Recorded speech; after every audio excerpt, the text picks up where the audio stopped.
নমস্কাৰ। সুধাকণ্ঠ ডক্টৰ ভূপেন হাজৰিকাৰ জন্মদিৱসৰ লগত সংগতি ৰাখি আজি আপোনালোকলৈ আগবঢ়াইছোঁ এটি কবিতা।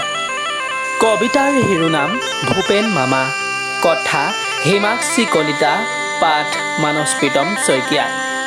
আঁতৰি গ'লা তুমি এই মায়াজাল সংসাৰৰ পৰা, আৰু কোনো দিন ঘূৰি নহাৰ প্ৰতিজ্ঞা কৰি। তুমি আঁতৰি গ'লা সঁচা, কিন্তু দি গ'লা ৰাইজবাসীক নানা উপহাৰ, সংগীত আৰু আদৰ্শ। তোমাৰ মৃত্যুৰ পিছতো জীয়াই ৰাখিছোঁ তোমাক আমাৰ মাজত, দেশৰ সমাজত। সদায় থাকিবা তুমি আমাৰ মাজত, তোমাৰ গীতেই সজাইছে তোমাক অমৰ ৰূপত।